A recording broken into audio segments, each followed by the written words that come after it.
Bonjour et bienvenue sur Algomius. Aujourd'hui, nous allons parler des variables en Python. Nous allons déjà essayer de comprendre ce qu'est une variable, et nous allons voir en fait que cette notion de variable, c'est quelque chose qui est très simple, que l'on va voir au départ, et qui est pourtant peut-être une des notions les plus importantes dans les langages de programmation. En effet, une variable va nous permettre de stocker momentanément une information dans la mémoire, et au travers de ces variables, en fait, ça va être tout l'échange avec la mémoire qui va se produire. Je vais vouloir stocker un résultat, et ce résultat, je vais vouloir le récupérer aussi à un autre moment. Donc, toute l'interface avec la mémoire va se faire au travers de ces variables. Lorsque l'on parle de variables dans un langage de programmation, on parle souvent de type de variable. Effectivement, dans une variable, nous devons spécifier systématiquement le type. Est-ce que je stocke un entier? Est-ce que je stocke un caractère? Est-ce que je stocke tout un mot? Ou une liste, ou un tableau, et ainsi de suite. Alors pourquoi cette notion de type est importante? Puisque, comme ces différents objets en fait n'ont pas la même taille en mémoire, c'est-à-dire que je ne vais pas utiliser la même place en mémoire pour stocker un entier que pour stocker un caractère, que pour stocker un booléen, eh bien, le langage de programmation est obligé de savoir ce que je stocke, pour savoir en fait la dimension de l'étagère sur laquelle je vais devoir le stocker. Cette vidéo va s'articuler principalement autour des types numériques, donc des entiers, des réels et des booléens. Naturellement, il existe aussi le type chaîne de caractères, mais il y a tellement de fonctions de manipulation de chaîne que j'ai décidé en fait d'en faire une vidéo à part. Donc là, on va se consacrer justement sur les types numériques, et on va voir un petit peu comment ça marche. Python est un langage de programmation avec un typage implicite, ce qui veut dire que le typage, le type de la variable, n'est pas clairement indiqué. S'il n'est pas clairement indiqué, ça ne veut pas dire qu'il est absent du langage, et ça, nous allons le voir aussi au travers de quelques exemples. Nous allons nous intéresser aussi à la notion de transtypage. Alors le transtypage, c'est quoi? Il arrive parfois que nous ayons en fait une valeur mais qui ne soit pas sous la bonne forme. Par exemple, nous avons une valeur numérique mais qui est contenue dans une chaîne de caractères. À partir du moment où elle est dans une chaîne de caractères, je ne peux pas faire d'opération arithmétique dessus, puisque Python va considérer en fait que je travaille avec une chaîne de caractères, et donc il ne va pas me donner en fait les opérations disponible avec un entier ou avec un réel. La notion de transtypage va me permettre de mettre sous le bon type la valeur que je veux utiliser pour mon calcul. C'est une notion très importante. Naturellement, nous allons parsemer les différentes notions que nous allons voir par des exemples pour bien comprendre comment réagit le langage de programmation. C'est très important de comprendre comment fonctionne Python, notamment si vous arrivez d'un autre langage de programmation, alors Java, C++, C, JavaScript, parce que vous allez voir que même si les notions sont parfois identiques, la façon dont va réagir le langage est quelque peu différente. Donc c'est une bonne idée de voir un petit peu comment tous ces éléments s'articulent en Python. Allez, on va ouvrir un éditeur et puis on se lance. Alors on va commencer par essayer de comprendre ce qu'est une variable. Alors une variable en Python ou une variable en général. Alors nous avons un programme qui va en fait faire des calculs, qui va faire des instructions, et nous aimerions en fait sauvegarder les résultats intermédiaires. Effectivement, si jamais on faisait un calcul, on trouvait un résultat et qu'on n'arrivait pas à le sauvegarder, eh bien on serait obligé de recalculer tout le temps les mêmes choses. Avec une variable, on va pouvoir en fait utiliser la mémoire de l'ordinateur pour stocker momentanément un résultat. Et donc, tout simplement, vous pouvez vous imaginer la mémoire en fait de l'ordinateur comme étant une grande étagère, hein, c'est une image que je reprends souvent, et chaque case, en fait, je peux y stocker quelque chose. Et donc j'ai un calcul par exemple qui me renvoie la valeur 5, et bien tout simplement je vais chercher une étagère de libre où je peux stocker ma valeur 5, et cette valeur 5, je vais essayer de lui donner un nom pour que je puisse la retrouver. Et donc en fait la variable a toujours un nom pour que, par exemple, cette variable je l'appelle A, et bien le jour où je fais appel à A, et bien je sais que c'est le résultat que j'ai stocké à cet endroit-là dans la mémoire, et donc ça va me retourner la valeur 5. C'est pas plus compliqué que ça, en fait, une variable, hein, ça me permet juste de stocker une information à un moment donné, et de pouvoir de nouveau la récupérer si j'en ai besoin.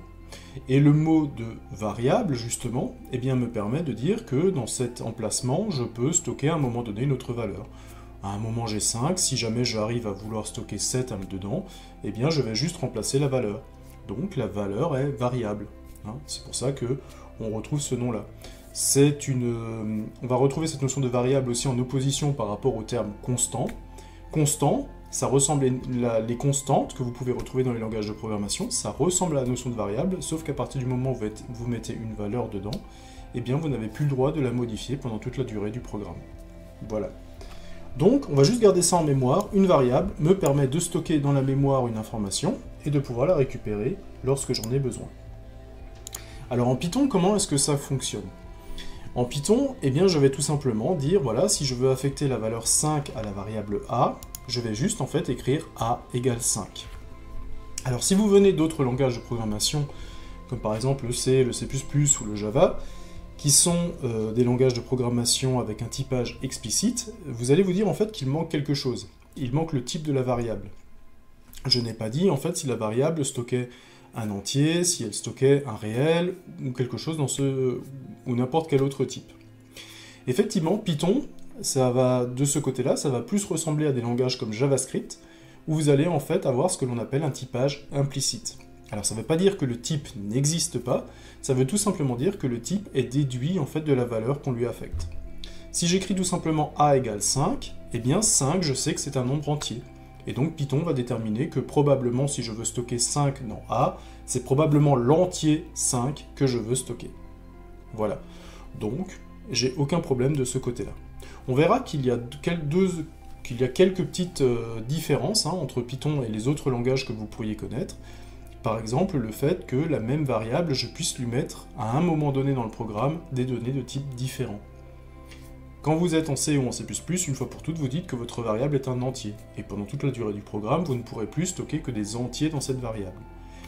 Eh bien, Python déroge un petit peu à cette règle. Vous pouvez avoir un entier à un moment donné, un réel à un autre moment, ou une chaîne de caractères dans un troisième temps. Ça ne pose aucun problème à Python.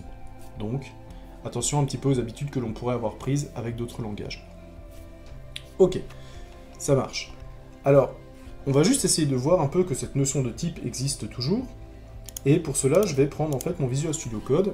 Alors comme d'habitude, vous pouvez aller dans la description de cette vidéo, et dans la description de cette vidéo, vous allez pouvoir accéder au répertoire GitHub, dans lequel en fait il y a toutes les informations qui vous permettront de récupérer ces documents-là. Alors j'ai le variable vide.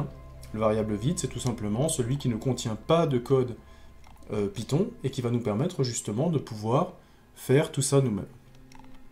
Ok, donc généralité sur les variables, on va essayer dans cette première partie de déclarer une variable et d'essayer de voir si l'on peut retrouver son type.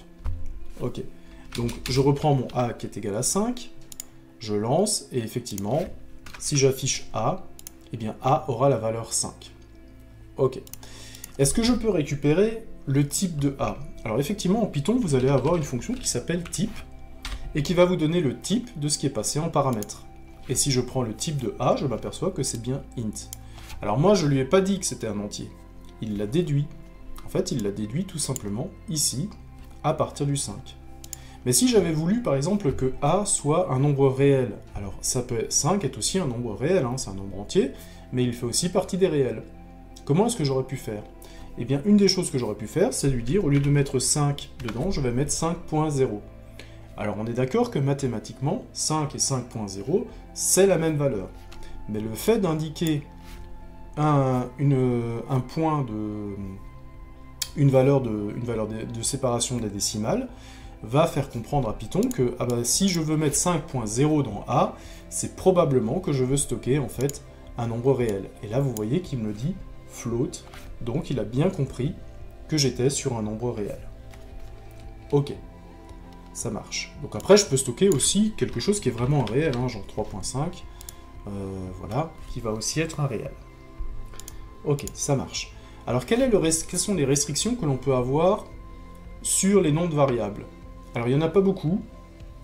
Souvent, on évite d'avoir une variable qui commence par un chiffre.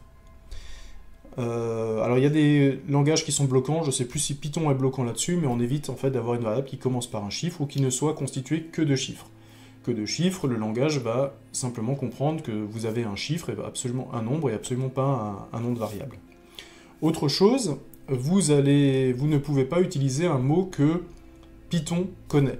C'est-à-dire que vous ne pouvez pas utiliser un mot de structure comme def, qui sert à introduire les fonctions, if, while, for, et tous ces genres de mots-là. Tout simplement parce que c'est des mots de structure, et en fait Python s'en sert pour comprendre en fait ce que vous voulez faire dans le programme. Donc vous ne pouvez pas les utiliser comme nom de variable. Alors c'est pour ça que c'est important aussi d'avoir la coloration syntaxique qu'offre votre éditeur de texte, puisque si jamais, vous voyez là j'ai une variable a, il l'a mis en bleu, et si jamais j'utilisais un mot-clé du langage, par exemple while, eh bien vous voyez que mon while sort en espèce de mauve, rose foncé, hein, pour me dire en fait que while c'est reconnu par le langage. Voilà, c'est un mot-clé. Et donc si j'essaye de mettre quelque chose dans while, par exemple j'essaie de mettre while égale 7, vous voyez que là déjà, comme j'ai une compilation, j'ai une vérification d'erreur intégrée que j'ai installée dans Visual Studio Code, tout se souligne en rouge et il me dit déjà, oulala, qu'est-ce qui se passe là?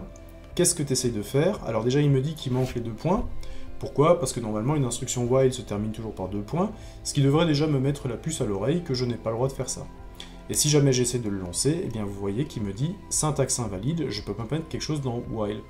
While est un mot-clé qui me permet d'introduire une boucle, je ne peux rien mettre dans while. Ok. Donc on va enlever ça puisque c'est une erreur, et sinon vous avez le droit de mettre n'importe quoi dedans. Alors je sais pas s'il vous laisse par exemple faire 25A. Ah vous voyez, en Python en fait ça a l'air d'être bloquant aussi, il vous les a écrits en rouge, et si je lance, il vous dit que 25A ça ne va pas, donc je n'ai pas le droit d'avoir un nom de variable qui commence par un chiffre. Je peux avoir des chiffres à l'intérieur, je peux avoir des chiffres à la fin par exemple, ça pose aucun problème, mais je ne peux pas avoir un nom de variable qui commence par un chiffre. Alors pourquoi ça doit simplement venir? Parce que j'ai le droit aussi d'écrire en fait j'ai le droit d'écrire des valeurs sous forme d'exposants, et je pense que ça doit venir de là. Ok, donc on va rester sur quelque chose que l'on a le droit de faire. A égale 3.5, et je regarde le type de A. Ok, ça marche. On va revenir aussi sur cette notion de programme principal. Alors le programme principal, c'est normalement les instructions qui sont lancées quand je lance le programme. Alors ici, si jamais je prends un programme Python et que je fais Python et que derrière je lance le programme.py, normalement je devrais avoir un point d'entrée, c'est-à-dire les premières instructions qui sont à exécuter. Alors si pareil, vous arrivez de d'autres langages comme le Java, le C ou le C++, vous savez que vous avez dans ces langages-là une fonction main, une fonction principale. Et le programme sait qu'il faut démarrer sur la fonction principale parce que justement elle s'appelle main. Main est un mot-clé en fait qui est immuable et qui permet justement de se repérer dans un programme. Cette notion de fonction principale, cette fonction main, n'existe pas en fait en Python. On considère que le programme principal, ce sont les instructions qui ne sont pas contenues dans une fonction. Voilà, donc, tout simplement. Donc vous n'aurez pas cette fonction main. Ok. Alors, ça peut être intéressant, et c'est vrai que ça l'est, parce qu'on n'a pas forcément à définir cette fonction main, l'interpréteur saura directement où commencer. Là où ça peut poser problème, c'est que si vous commencez à avoir plusieurs fichiers dans un même projet, vous allez avoir des instructions peut-être qui ne sont pas dans les fonctions dans plusieurs fichiers. Et donc, qu'est-ce qui va se passer? Eh bien, vous risquez, au moment en fait d'importer un deuxième fichier, de faire en sorte d'avoir les deux mains des deux fichiers qui se lancent. Alors, on va illustrer ce propos avec un petit exemple, et je vais vous montrer. On va écrire en fait deux programmes tout bêtes. Je vais reprendre mon éditeur.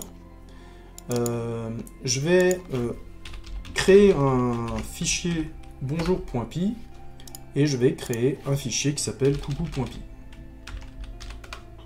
Voilà. Bonjour.py, je vais tout simplement lui faire dire bonjour. Donc j'ai pas de main, hein. J'ai toutes les instructions qui sont en dehors d'une fonction vont être lancées au moment où je lance le programme. Donc voilà, celui-là il va juste me dire bonjour. Et l'autre en fait, il va juste me dire coucou. Voilà, pas de problème. Je vérifie si les deux fonctionnent. Alors je vais juste me mettre en commande prompt. Voilà. Est-ce que les deux fonctionnent? Normalement oui. Je vais faire un Python de bonjour. Il me dit bien bonjour. Et je vais faire un Python de coucou. Et il me dit bien coucou. Ok, on est vraiment sur quelque chose de très simple. Maintenant, imaginons que le code de coucou, je voudrais l'importer dans bonjour. Parce qu'il y a des fonctions dans coucou que je trouve intéressantes. Donc ce que je vais faire, c'est que dans bonjour, je vais importer coucou.py. Voilà, tout le fichier. Je suis même pas obligé de mettre .y d'ailleurs, je crois. Voilà, je vais importer coucou. Et donc maintenant, quand je vais relancer bonjour, eh bien il va me dire coucou et bonjour. Pourquoi? Eh bien parce que l'import, en fait, ne fait rien de plus que de prendre le code qui est de coucou et de le coller à la place. Donc il va prendre ça, et il va le coller ici.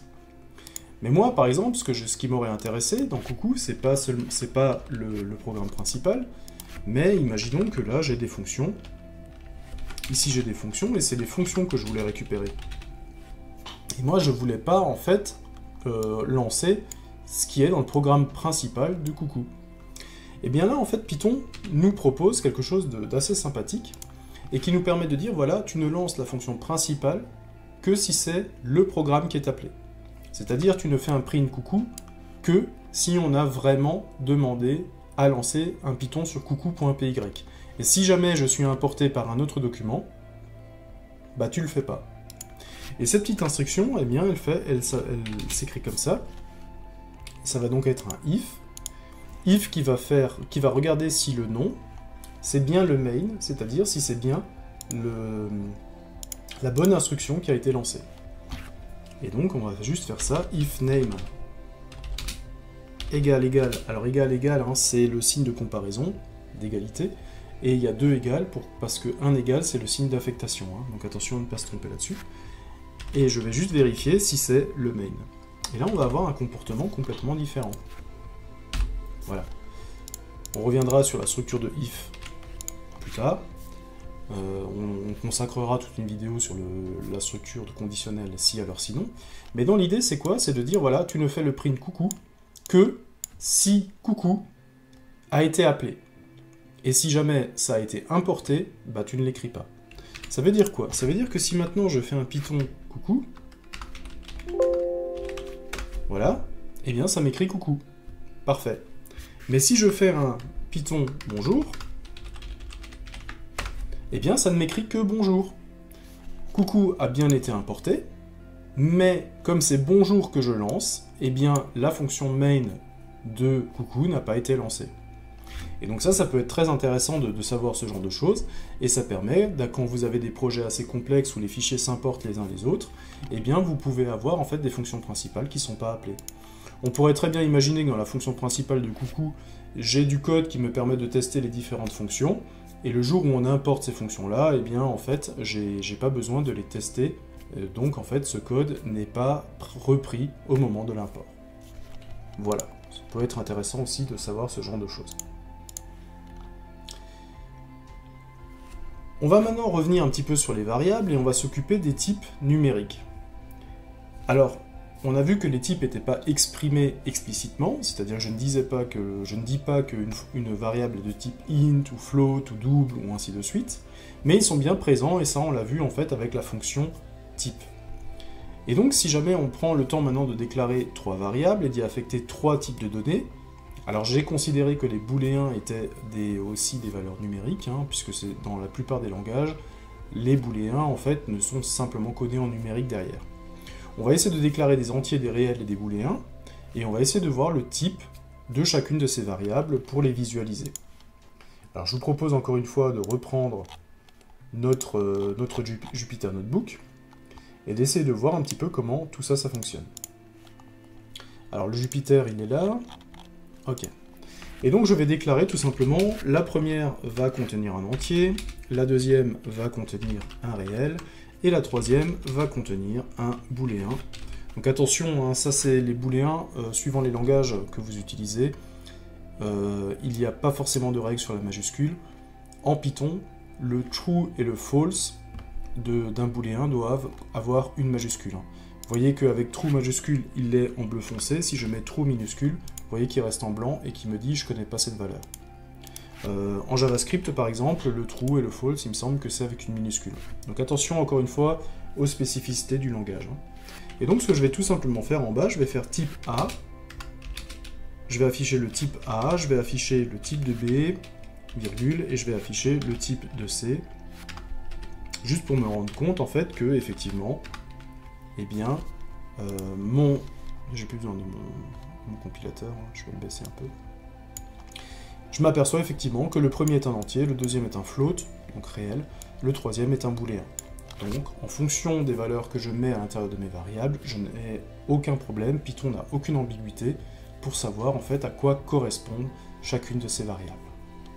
Ok. Je vous propose maintenant de voir aussi quelques petites originalités de Python.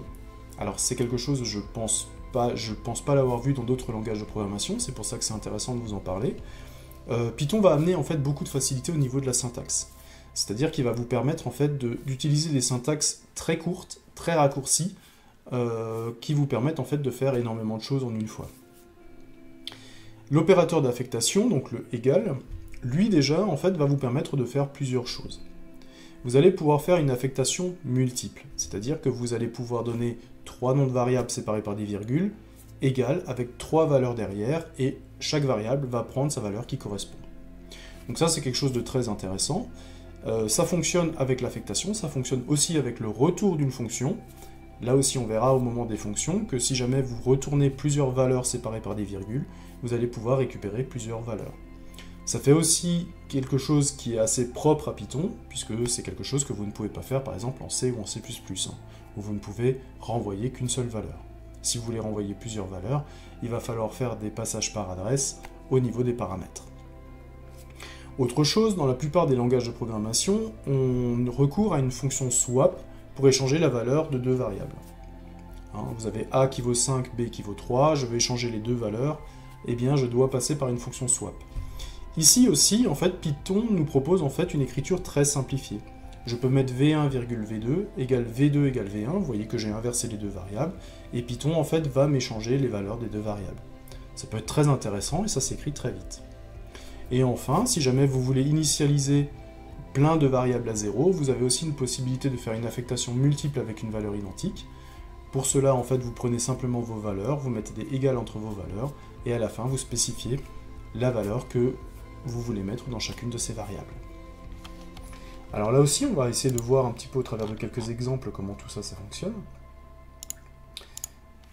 Alors, on va commencer par l'affectation multiple, par exemple. Je prends trois variables, alors je peux les appeler A, B et C, et dedans, je vais mettre les valeurs 5, 7 et 8, par exemple. Et ensuite, j'affiche A, B et C. Voilà. Et donc, je m'aperçois que j'ai 5, 7 et 8. Donc, A vaut 5, B vaut 7, C vaut 8. Donc, une écriture, en fait, très simple à mettre en place. Maintenant, je me dis, A vaut 5, B vaut 7, j'aimerais échanger A et B. Et bien, si je veux échanger A et B, je lui dis que le couple A-B, dedans, je veux mettre le couple B-A. Donc, en fait, tout simplement, j'ai échangé les lettres. L'idée, c'est de dire que dans A, je mets l'ancienne valeur de B, et dans B, je mets l'ancienne valeur de A. Ok ? Je relance, et vous voyez maintenant que c'est A qui vaut 7 et B qui vaut 5, donc effectivement, l'inversion a été faite. Ok ? Et si maintenant je veux, par exemple, réinitialiser toutes ces valeurs, je veux que toutes ces valeurs, par exemple, valent 0, eh bien je vais faire A égale B égale C égale 0, et là, tout simplement, ça va affecter 0 aux variables A, B et C en une seule ligne.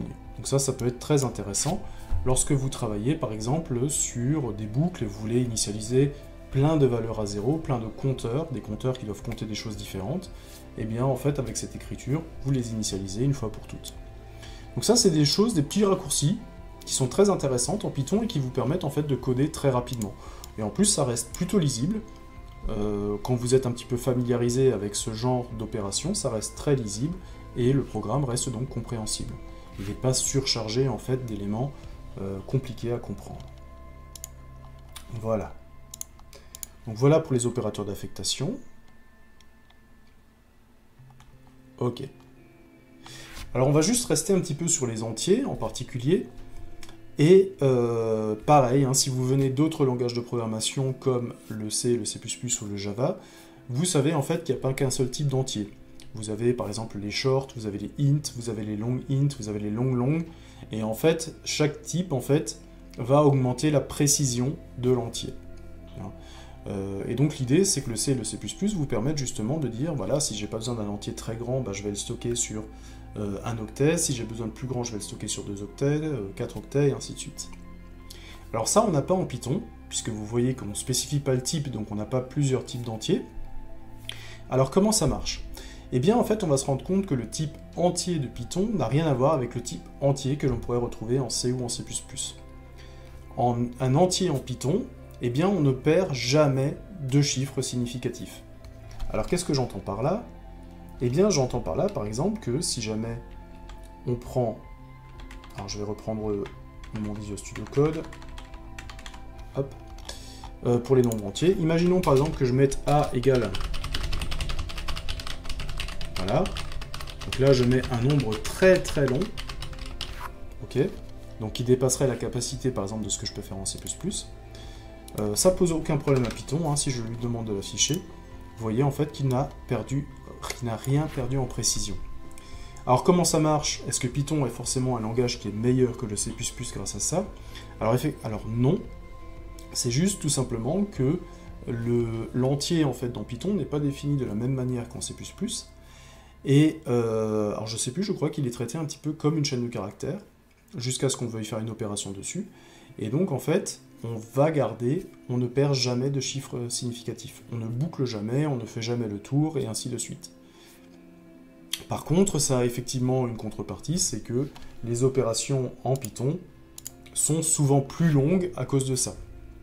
Il y a toujours, en fait, on va toujours retomber sur ce même schéma en programmation, hein.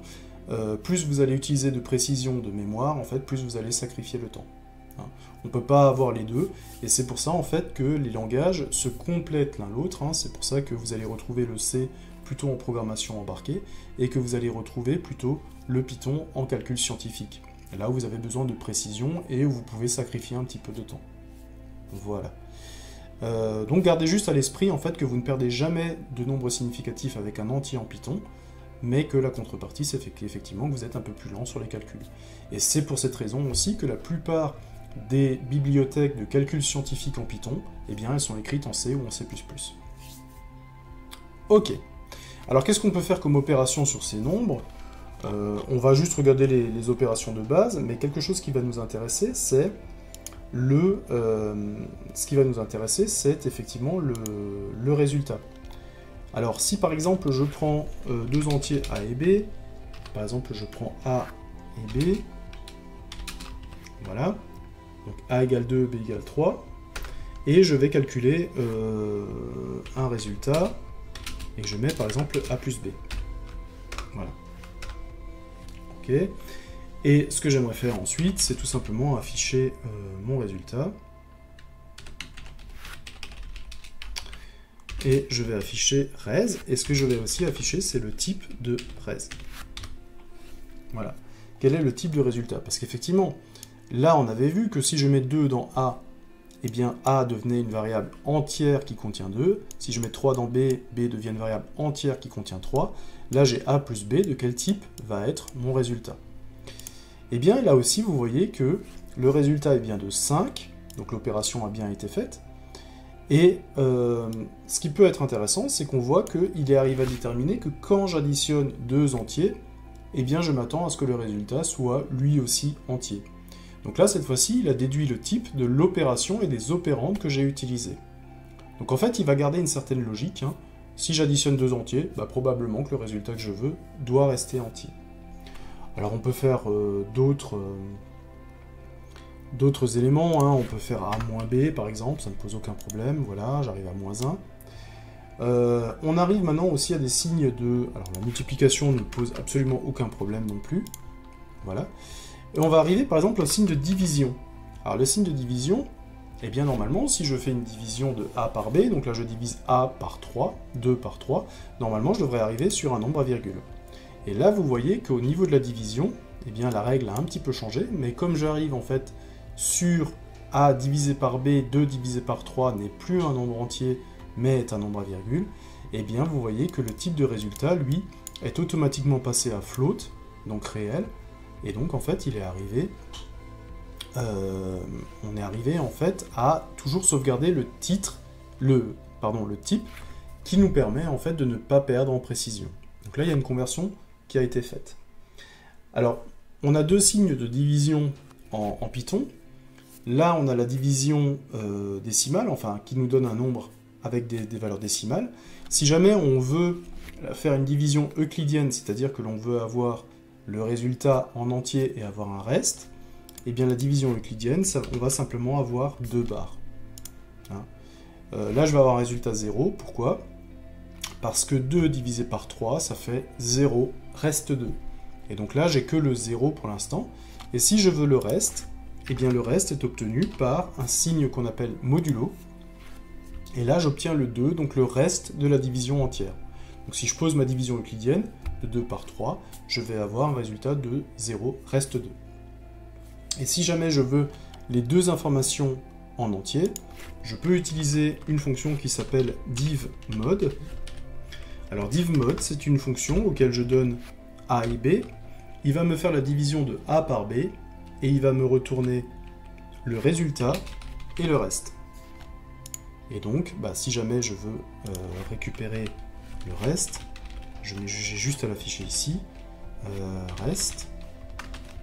Et là, comme on est dans la division euclidienne, eh bien, le type de résultat sera toujours entier, et normalement, le type du reste sera toujours entier également. Et donc là, vous voyez que vous avez tout. Alors, c'est 0, reste 2, et le résultat comme le reste sont deux valeurs, en fait, de type entier. Normal, hein.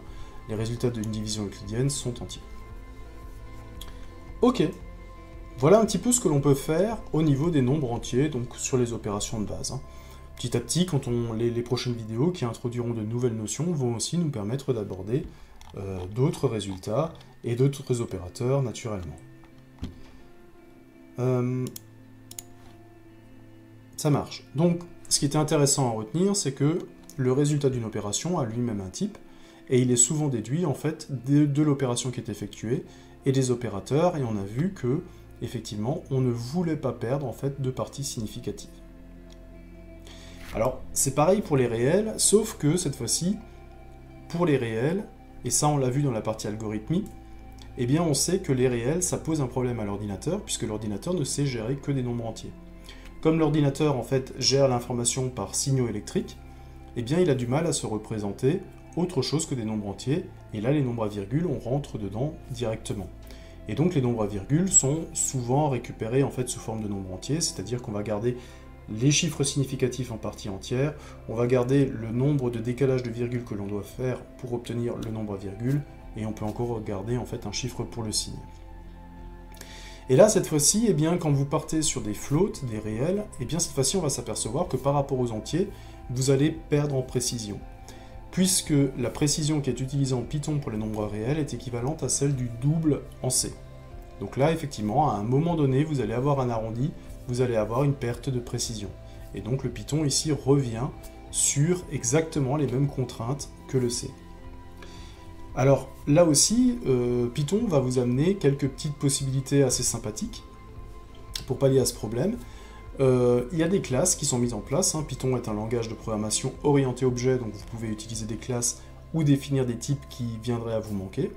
Et il y a deux classes qui peuvent être très intéressantes. C'est la classe fraction, qui vous permet en fait, au lieu de calculer une valeur avec des précisions après la virgule, qui vous permet de garder un numérateur et un dénominateur.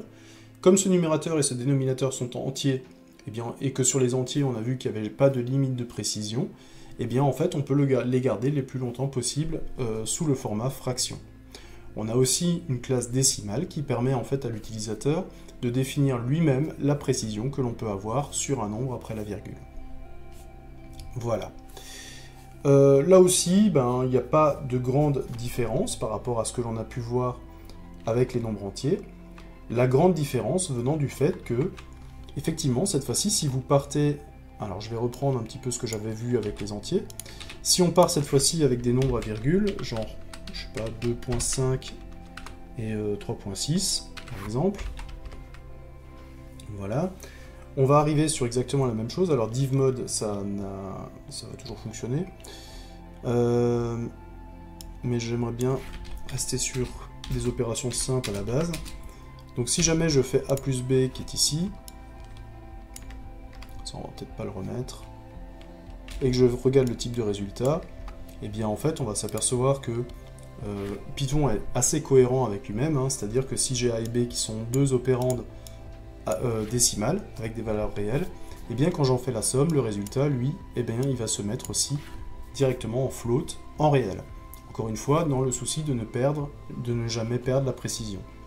Et donc là, vous pouvez faire exactement les mêmes choses. Vous pouvez faire un moins, vous pouvez faire des multiplications. Voilà. Et vous pouvez faire aussi une division, ok, qui va être en float. Et si vous reprenez la division entière, même si vous êtes avec des nombres, donc là il va vous dire qu'il y a 0. Et en fait, c'est quelque chose qui peut être assez perturbant. Si vous faites la division entière, donc vous avez les deux signes, et bien vous récupérez que le résultat est quand même en format float. Et donc je suppose que le modulo aussi, alors je ne sais pas si il va me le faire, ouais normalement. Ok, il va me donner 2.5 et il va me donner une classe float. Donc attention, hein, les modulos et la division sur des nombres réels peuvent vous donner des nombres réels également. Ok. Il n'y a pas grand chose d'autre à savoir là-dessus, hein, c'est tout simplement, je voulais juste vous montrer que les entiers, les opérations sur les entiers donnent la plupart du temps un résultat entier, alors que les nombres réels, entre eux, vont donner un nombre réel. Et ce n'est pas la peine d'avoir un type, en fait, il est automatiquement déduit. Alors il y a du pour et du contre dans cette démarche, hein. Ce qui est vraiment intéressant en C++, c'est que quand vous vous trompez de type, et que vous essayez par exemple de mettre une chaîne de caractères dans un entier, eh bien le programme plante et vous dit qu'il y a un problème. Là, en fait, Python ne plantera jamais. Il va juste, en fait, penser que vous mettez quelque chose de nouveau dans la variable et il va continuer. Ce qui fait que si vous n'êtes pas vigilant, vous pouvez avoir quelques petits soucis de type ou de valeur qui n'étaient pas attendus, en fait, dans une variable. Ok, on va passer à un troisième type d'entier dont je voulais vous parler, donc les booléens. Booléen qui tire son nom justement du mathématicien britannique George Boole, hein, qui est à l'origine en fait du travail sur la logique. Et donc on va retrouver essentiellement les booléens dans les éléments de logique, dans les tests, dans les conditions. Et la variable booléenne, c'est quoi? C'est tout simplement une variable qui ne peut contenir que deux valeurs, vrai ou faux. Alors pourquoi elles sont autant utilisées en informatique? Eh bien parce que ces valeurs booléennes se prêtent vraiment bien en fait à l'utilisation de l'information dans l'ordinateur. Je vous rappelle que si vous ouvrez un ordinateur, en fait il n'y a pas de cerveau à l'intérieur, hein, mais il y a des câbles électriques. Des câbles électriques, c'est ce qui va servir de support à l'information. Et j'ai la possibilité avec un câble électrique d'avoir deux informations, soit du courant passe dans le câble, soit il ne passe pas. Ok? Et donc, plus je monte les câbles, plus je peux avoir d'informations différentes. Et donc, vrai ça passe, faux ça passe pas, c'est exactement ce qui va me servir en fait à avoir l'état électrique dans un câble. C'est pour ça en fait qu'en informatique, cette notion de booléen ou cette notion de valeur binaire est très importante. Alors, ce qui est juste intéressant avec on a l'impression que cette variable booléenne, finalement elle ne va pas servir à grand chose, et on va se rendre compte en fait que ces valeurs vraies ou fausses, il y a énormément de structures de données qui permettent de s'y ramener. Par exemple, la valeur numérique 0, eh bien la valeur 0 vaut false, elle vaut faux. Tout ce qui n'est pas 0, ça vaut true. On va s'apercevoir aussi que dans les structures de données que l'on utilise, on peut les ramener aussi à une valeur booléenne. Une liste vide, par exemple, est considérée comme fausse. Une liste où il y a au moins un élément est considérée comme vrai. Une chaîne de caractères vide est considérée comme fausse. Une chaîne de caractères avec au moins un caractère est considérée comme vrai. Alors ça peut être déstabilisant un petit peu quand on est au début de la programmation de dire ce genre de choses, mais on va s'apercevoir en fait que c'est très pratique d'avoir ce genre d'équivalence, puisque quand vous avez par exemple une liste L qui contient des éléments, et que vous voulez parcourir tant qu'il y a quelque chose dans L, eh bien vous pouvez faire un while L, tout simplement. Ça vous avez le droit de l'écrire. Et donc on va essayer de voir un petit peu ces différents opérateurs que je pourrais avoir. Donc, je vais reprendre mon petit tableau, je vais aller au niveau des valeurs booléennes, et dans les valeurs booléennes, ce que je vais faire, c'est que je vais écrire une valeur vraie, dans laquelle je vais mettre true, et je vais créer une valeur faux, dans laquelle je vais mettre false. Voilà. Donc vous voyez que true et false, eh bien mon éditeur les a mis en bleu foncé, ça veut dire qu'il connaît très bien ces deux valeurs, et donc là, j'ai aucun problème, je peux compiler. True et false sont des mots-clés du langage qui peuvent être utilisés pour alimenter mes variables booléennes. Ok. Alors qu'est-ce que je peux faire avec mes variables booléennes? Eh bien en fait, je peux en fait avoir des opérateurs logiques aussi que l'on va retrouver. Alors on les a déjà vus en algorithmie. En Python, on va les retrouver. Vous avez l'opérateur NOT qui me permet d'inverser une valeur. Donc si je fais NOT valeur vraie, bah, je vais avoir false. Et note valeur faux, je vais avoir vrai. Donc, ça va tout simplement inverser une valeur booléenne. Je peux récupérer aussi des valeurs, par exemple, j'ai val vrai, or val faux. Là, c'est l'opérateur logique ou. Donc, ou est vrai si au moins une des deux est vraie. Donc là, val vrai est vrai, donc le ou est vrai également. Et j'ai l'opérateur logique AND, qui permet en fait, tout ça on va le revoir dans le chapitre parlant des conditions. Là, c'est vrai quand les deux sont vrais. Donc là, le résultat du AND est faux. Puisque val faux étant faux, les deux ne sont pas vrais. Et donc en fait, le AND est faux. Voilà. Donc là, on peut travailler un petit peu là-dessus. Ce qui peut paraître un petit peu plus déstabilisant, c'est que on peut aussi récupérer directement le résultat d'un test. Puisque je peux contenir vrai ou faux dans une variable booléenne, je pourrais contenir par exemple un test. Je regarde si 1 est inférieur à 4. Voilà. Et en dessous, j'écris val test. Est-ce que 1 est supérieur à... Est-ce que 1 est inférieur à 4? Oui, c'est le cas, hein, l'entier numérique 1 est inférieur à 4. Et donc, je mets le résultat du test. Ça, c'est vrai. Donc, je mets vrai dans val test. Et donc, val test me dit qu'il est à true. Et donc, en fait, tout ça, je peux faire des comparaisons logiques directement là-dessus. Alors, il faut faire attention, encore une fois, au type de variable que vous avez, puisque la variable 1 est numériquement inférieure à 4. Et si on met un exemple qui va bien, par exemple, comme ça, alors 2 est inférieur à 14. Tout à fait d'accord, numériquement, 2 est inférieur à 14. Mais que se passe-t-il si je mets en fait des chaînes de caractères autour de ces éléments-là? Alors cette fois-ci, vous voyez que les numériques sont en vert, hein, et là, en fait, il m'a coloré maintenant les valeurs en orange. Il m'a coloré les valeurs en orange parce qu'en fait, il a compris que ces valeurs étaient maintenant des chaînes de caractères. Et maintenant, ce que je vais tester, je ne vais pas tester si numériquement 2 est inférieur à 14, je vais tester si la chaîne de caractères 2 est inférieure à la chaîne de caractères 14. Et là, cette fois-ci, je suis à faux. Pourquoi? Eh bien, parce que quand je teste des chaînes de caractères, une chaîne de caractères est inférieure à une autre quand elle est avant dans l'alphabet. Et donc, il considère que 1 est avant dans l'alphabet, 1 est avant 2 dans l'alphabet, et donc il considère que normalement, 2 devrait être après 14. Ok. Donc attention à ce genre de choses, hein. Si jamais vous avez des valeurs numériques qui sont dans des chaînes de caractères, eh bien il convient de les transtyper. Donc ça c'est le prochain chapitre. Il convient de les transtyper. On verra un petit peu comment on fait ça après. Dernière chose que je voulais voir avec les valeurs booléennes, je voulais vous montrer en fait que si je transforme en booléen la valeur 0, eh bien la valeur 0 va me donner false. Si je mets en booléen la valeur 1, je vais récupérer true. Donc vous voyez qu'il y a des équivalences. Si je mets en fait une chaîne de caractères vide, la chaîne de caractères vide va être false. À partir du moment où je mets quelque chose dedans, la chaîne de caractères va être true. Ok? Et pareil pour la liste, une liste vide va me donner faux, une liste qui contient des éléments va me donner vrai. Donc là aussi on a des équivalences qui peuvent être assez sympas à voir et qui vont nous servir en fait grandement quand on va écrire nos programmes, ça va les rendre beaucoup plus lisibles. Ok, je crois qu'on a fait un peu le tour sur ce que je voulais montrer au niveau des booléens. Ok. Et je voulais revenir encore un petit peu sur ce typage explicite et typage implicite, hein, puisque Python n'est peut-être pas votre premier langage de programmation, hein, et vous venez peut-être justement d'un langage de programmation qui vient d'un typage explicite. Alors quand on vient de l'un ou de l'autre, on a souvent un petit peu du mal à passer le cap.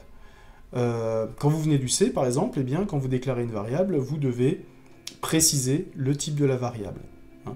Et donc en fait, vous n'avez pas de problème à ce niveau-là, puisque à partir du moment où vous mettez quelque chose de faux dedans, eh bien le C va vous le dire. Python, en fait, il ne va pas vous dire en fait, que le type n'est pas bon pour la variable. Il va simplement rechanger le type de la variable, et ça peut être très frustrant à ce niveau-là. Beaucoup de gens disent aussi, bah voilà, je préfère Python parce qu'il n'y a pas de type. Non, c'est pas qu'il n'y a pas de type. Il y a un type, on l'a vu. La fonction type vous donne le type des variables. C'est tout simplement que Python le déduit pour vous. Alors c'est pas toujours une bonne chose, hein, mais voilà, c'est deux approches assez différentes. Si on devait comparer par exemple à un petit programme en C, qui fonctionne, alors j'avais tout à l'heure le bonjour, bah, si jamais je voulais écrire un bonjour en C, on va vite s'apercevoir que eh bien, j'ai beaucoup plus de choses à faire en C. Par exemple, la première chose déjà, c'est que si jamais je veux faire un print, eh bien je suis déjà obligé d'insérer une bibliothèque. Ce que je ne suis pas obligé de faire dans Python, hein. Python connaît la fonction print de base. Et puis je suis obligé de faire une fonction main qui renvoie un int. Voilà. Et maintenant, si jamais je veux déclarer une variable, eh bien je suis par exemple ma variable a dans laquelle je veux mettre 5. Eh bien si je vais mettre là-dedans, vous voyez que j'ai tout de suite un problème. J'ai un soulignement, identifier a is undefined, ça veut dire en fait qu'il ne connaît pas a. C'est-à-dire qu'il ne connaît pas le type en fait qu'il doit affecter à a. Donc je vais lui dire en fait que a est un int, et donc là, il n'a plus de problème, et il va arriver à faire quelque chose. Mais ça veut dire aussi qu'à partir du moment où j'ai dit que a était un int, eh bien je n'ai plus le droit, par exemple, de lui mettre 2.5 dedans. Est-ce qu'il râle?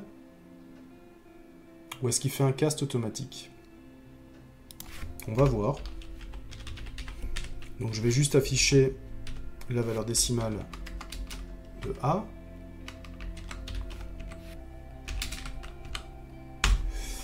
Voilà, on va voir, peut-être qu'il fait un cast automatique, je ne sais plus comment il réagit. Donc on va compiler bonjour.c et on va l'appeler bonjour. Voilà. Et il va me mettre 2. Ouais, alors en fait il n'a pas râlé. Mais par contre il m'a supprimé le 0,5. Hein. Donc vous voyez que si à un moment donné en C je dis que A est un entier, eh bien je ne peux plus revenir dessus. A va être un entier jusqu'à la fin du programme ou jusqu'à ce que je supprime la variable. Hein. En Python, ça n'aurait posé aucun problème. J'aurais mis 5 dedans, j'aurais mis 2.5 derrière, A serait devenu un réel, il aurait changé de type en même temps que de valeur et ça n'aurait posé aucun problème. Donc c'est deux approches différentes à gérer.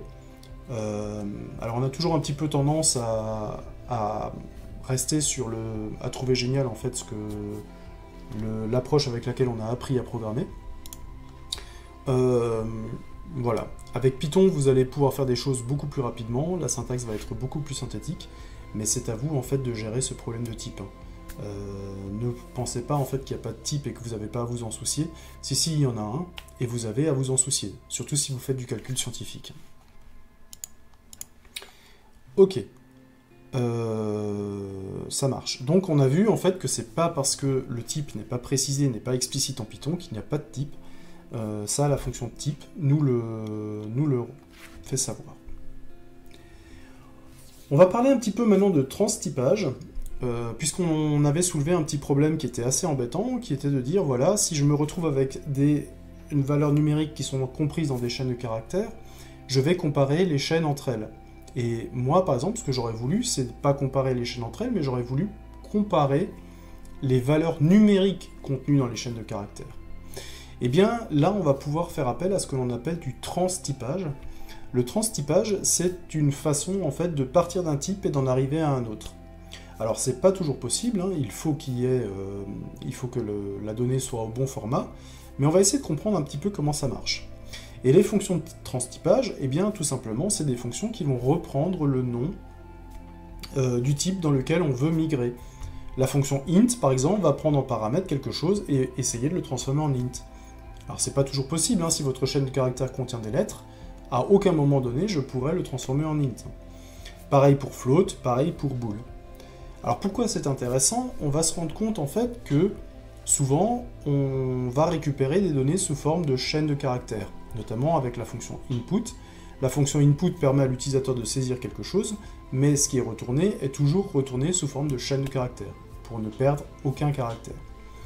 Oui, mais si je veux faire des calculs, moi, avec ce qu'a saisi l'utilisateur, bah, je vais avoir un problème, puisque je vais essayer de faire des calculs avec une chaîne de caractères. Et donc ce transtypage va pouvoir m'aider justement à mettre en place ce genre de choses. Alors comment ça fonctionne? Eh bien, on va revenir sur le problème qui était bloquant tout à l'heure. Si je teste 2 et 14, je m'aperçois qu'effectivement, je teste les chaînes de caractères et on me dit que 2 n'est pas inférieur à 14 parce que 2 est après 1 dans l'alphabet. Maintenant, moi, ce que je voudrais dire, c'est que je ne veux pas tester la chaîne de caractères, mais je veux tester l'entier qui se trouve dans la chaîne de caractères. Donc, je vais essayer de convertir ma chaîne de caractères en entier. Et cette fois-ci, en fait, mon test passe à true, puisqu'effectivement, ça dit la valeur entière représentée par la chaîne de caractères 2, est-ce qu'elle est plus petite que la valeur entière représentée par la chaîne de caractères 14? Et donc je compare 2 à 14 numériquement, et cette fois-ci, c'est vrai. Mais pour que la conversion puisse être faite, il faut que la chaîne de caractères contienne un entier normal. Si par exemple j'avais encore autre chose dedans, eh bien là vous voyez que j'ai une erreur, et qu'on me dit que j'ai absolument aucun moyen de convertir 2 GJ, SD, F, GNU en quelque chose de numérique, puisque la chaîne de caractères ne contient pas qu'un numérique valide. Ça vous le dit, hein. Invalide littéral for int with base 10. Voilà. Et donc, je suis obligé de rester sur quelque chose qui contient vraiment du numérique. Donc le cast, le transtypage ne fonctionne pas systématiquement, hein. Il faut vraiment que la donnée contenue en paramètres soit au bon format. Donc il y a peut-être en fait des tests à faire en amont. Alors qu'est-ce que je peux faire? Par exemple, ce que je pourrais essayer de faire, c'est je fais une valeur entière qui contient 5, une valeur décimale qui contient, je sais pas, 3.6. Voilà. Ok. Donc si je regarde le type de A normalement devrait me donner int entier.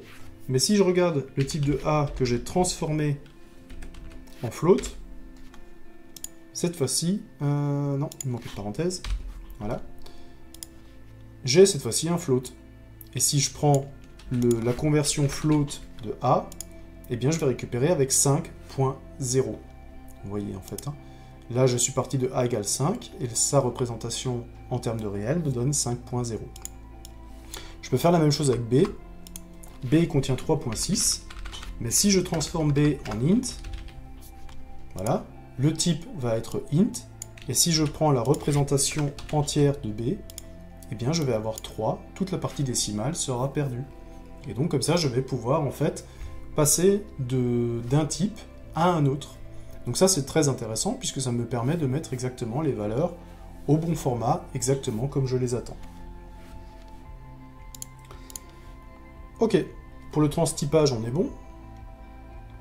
Je vous propose de terminer cette vidéo avec une petite mise en pratique qui va nous soumettre en fait les problèmes que on a vus jusqu'à présent. On va écrire un petit programme en Python basé sur 2 variables, l'année de naissance d'une personne et l'année actuelle. On va prendre le temps de réfléchir au type de variable.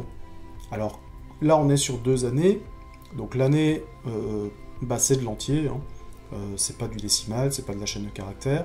En plus, je vais devoir faire un calcul, puisque je veux vouloir calculer l'âge de la personne. Et donc l'âge de la personne, je vais devoir soustraire, je vais soustraire de l'année actuelle, l'année de naissance, et j'aurai l'âge. Donc, ça me conforte en fait sur le fait que je vais avoir besoin de 2 entiers. Donc le programme lit l'année de naissance sur le terminal, et on va afficher un message, vous êtes né en année de naissance, vous avez donc âge en. On va donc calculer l'âge en fonction de l'année de naissance et de l'année actuelle. Alors ce sont des programmes qui ne sont pas très compliqués, mais qui en fait contiennent déjà des petits soucis que l'on peut avoir au niveau du transtypage. Alors je vais juste créer un année.py, voilà, pour créer mon petit programme, et je vais dire quoi? Alors je vais récupérer l'année de naissance. Alors l'année de naissance, je vais avoir besoin d'une fonction input, et la fonction input, je vais demander l'année de naissance de l'utilisateur. Voilà, je vais lui demander son année de naissance, et je vais demander aussi l'année actuelle. Actuelle égale input, et je vais lui demander l'année actuelle. Voilà. On est bon. Et donc je vais devoir calculer l'âge. Et l'âge, en fait, comment je vais calculer l'âge d'une personne? Eh bien, je vais calculer l'année actuelle, donc on est en 2024, et je vais enlever l'année de naissance de la personne, et je vais récupérer son âge. Ok, ça marche. Et ensuite, il ne me reste plus qu'à écrire Voilà. Vous êtes... Alors je mets volontairement pas d'accent, puisque dans le commande prompt, j'ai pas le jeu de... Je suis pas en UTF-8, et donc les accents, il me les écrit de manière un peu folklorique. Alors vous êtes né en naissance. Ok. Vous avez... Alors vous avez quoi? Bah, vous avez âge, la variable âge, en... Voilà. On est bon. Alors là, je suis pas obligé de mettre un espace, hein. L'espace, il va être rajouté tout de suite.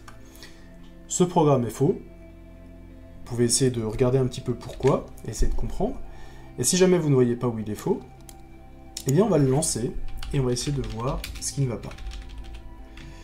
Année.py, voilà, je rentre mon année de naissance, donc je sais pas, 1945, voilà, année actuelle, on est en 2024, et on a un petit problème, et ça c'est toujours intéressant de savoir lire les messages d'erreur, hein. Donc il s'arrête sur le moins, qui est ici, et il vous dit qu'une seule partie opérand type, moins, entre string et string. Ah, qu'est-ce que vous êtes en train d'essayer de faire? En fait, vous êtes en train d'essayer de soustraire une chaîne de caractères à une autre chaîne de caractères. Vous, c'est pas ce que vous essayez de faire, vous essayez de soustraire un entier d'un entier. Et donc, en fait, on est sur un mauvais type. Comment est-ce qu'on peut s'en rendre compte? Eh bien, tout simplement, si je mets un plus ici, en fait, on va arriver à un comportement qui n'est pas du tout ce que l'on attend. Regardez bien. Donc j'ai dit qu'on était en 1958, en 2024, donc si je suis né en 1958, j'ai 2024, 1958 ans. Ça colle pas, ça. Si on analyse un petit peu, on a le 2024 de l'année actuelle, et on a le 1958 de l'année de naissance. Actuelle plus naissance. L'opérateur plus, quand vous êtes en présence de deux chaînes de caractères, qu'est-ce qu'il va faire? Eh bien, il va les concaténer. Et moi, c'est pas ça que je voulais. Moi, je voulais qu'il me fasse, en fait, la somme ou la soustraction de deux opérateurs entiers. Et donc là, je m'aperçois que j'ai fait une erreur au niveau des types. Il faut en fait que ces deux opérateurs soient entiers. Alors, j'ai deux possibilités, hein. À un moment donné, il faut que je les convertisse. Alors, soit je les convertis ici, soit ce que je peux faire, c'est que je les convertis directement à l'input, pour dire, voilà, eh bien, comme ça, naissance va être de type entier, je le force, actuel va être de type entier. Ici, je vais avoir un entier moins un entier, donc âge va être de type entier, et va contenir, en fait, la différence entre les deux. Je relance mon année.py, 1954, 2024, voilà. Vous êtes né en 1954, vous avez 70 ans. Ça peut coller, hein. Ouais. Donc cette fois-ci, j'ai bien, en fait, l'opération qui a été faite, et j'ai aucun problème là-dessus. Alors pourquoi je vous dis que Python peut être piégeux par rapport au langage de programmation de typage explicite? Bah parce qu'en fait, vous voyez que je me suis complètement trompé, et pourtant Python n'a pas provoqué d'erreur. Python a fait la concaténation, par exemple, des chaînes, alors il s'est trompé, alors il a fait une erreur sur le moins, parce que l'opérateur n'existe pas, mais si je lui passe deux chaînes de caractères et que l'opérateur existe, eh bien Python, il va concaténer les deux, et il va continuer. À aucun moment donné, il va me dire, écoute, tu m'avais dit que tu voulais un entier, mais là tu es en train de mettre une chaîne de caractères dans la variable, peut-être que tu es en train de faire un truc faux. Donc, si vous ne prenez pas garde en Python, et si vous ne faites pas les vérifications nécessaires, et que votre projet grandit, eh bien il y a peut-être un moment, il y aura peut-être ce genre d'erreur de mauvais typage qui peut se retrouver. C'est-à-dire que Python ne va pas râler facilement, hein. Si vous venez du JavaScript par exemple, vous le savez, JavaScript ne râle pas facilement. Il va simplement dire, bon bah ok, t'as changé d'avis, t'as changé de type, aucun problème, moi je te suis, et vous allez parfois avoir du mal en fait à débugger ce genre de programme. Si vous partez dans le Java ou C++, dès qu'il y a un problème de type, vous avez une erreur, tant que vous ne corrigez pas l'erreur, vous ne pouvez pas exécuter le programme, et donc en fait ça vous force à avoir un petit peu plus de rigueur. Donc attention avec Python, on peut parfois se faire avoir parce que le résultat arrive, il n'y a pas forcément d'erreur, et donc on n'a pas eu l'impression que l'on avait en fait un problème à ce niveau-là. Cette notion de variable, en fait, elle est assez simple à appréhender, hein, c'est juste en fait un échange avec la mémoire. Ce qui va être compliqué, c'est cette notion de type, justement, et d'être sûr que la valeur que nous utilisons est toujours au type correct par rapport aux opérations que nous voulons réaliser. Et donc il va de temps en temps y avoir besoin de lancer des opérations de transtypage pour se mettre sous le type adéquat. En Python, la principale difficulté, c'est justement que Python ne va pas vous alerter énormément. Il ne va pas vous signaler beaucoup d'erreurs. À partir du moment où l'opération demandée peut être réalisée, eh bien Python va s'en charger. Le fait que les variables aient un typage implicite fait aussi que il ne pourra pas vérifier la concordance des types. Si le résultat d'un calcul a un type qui ne concorde pas avec la variable résultat dans lequel doit être stocké le résultat, eh bien ça ne pose absolument aucun problème à Python. Python va juste changer, en fait, le type de la variable de résultat, et il va continuer. Ce qui peut provoquer pas mal d'erreurs si on ne reste pas vigilant. Donc c'est une habitude à prendre, surtout si vous venez d'un langage qui est fortement typé, comme par exemple le C++ ou le Java, de faire les vérifications vous-même, d'être sûr que ce que vous mettez dans une variable a bien le type adéquat pour ce que vous voulez faire. Voilà. Donc c'est ce qui fait aussi en fait que le Python est un langage qui s'apprend très facilement, parce qu'en fait il ne vous donne pas toutes les notions d'entrée de jeu. Vous pouvez programmer très facilement en Python un petit script qui ne vous demandera pas de grandes notions de programmation. Mais si vous voulez utiliser le langage à son plein potentiel, vous êtes quand même obligé de creuser un petit peu et de vous rendre compte de ce qu'il y a derrière. Beaucoup de gens aiment le Python grâce à ça, puisqu'il permet d'avoir rapidement quelque chose qui marche, et de pouvoir présenter les concepts un petit peu plus compliqués dans le futur. Voilà. Si vous commencez le C ou le C++, le moindre petit programme qui va afficher quelque chose à l'écran va déjà faire intervenir une dizaine ou une douzaine de concepts qu'il va falloir expliquer. C'est pour ça que très souvent, on estime que ces langages sont un petit peu plus difficiles à appréhender. Mais la finalité, c'est que ces concepts, en fait, vous devrez les apprendre de toute façon. Donc, c'est pour ça qu'il n'y a pas forcément de mauvaise approche, il n'y a pas forcément de meilleur premier langage. Il suffit de se mettre à un langage, d'en comprendre les concepts, et les autres langages seront plus simples à apprendre, justement par analogie. Voilà. Donc là, on a fait une vidéo qui était basée énormément sur les types numériques. On n'a pas parlé des chaînes de caractères et des caractères. On va faire ça dans une vidéo à part, car il y a en Python énormément de fonctions qui s'appliquent à la manipulation de chaînes de caractères. Donc on se donne rendez-vous très vite pour voir comment manipuler des chaînes de caractères. À bientôt!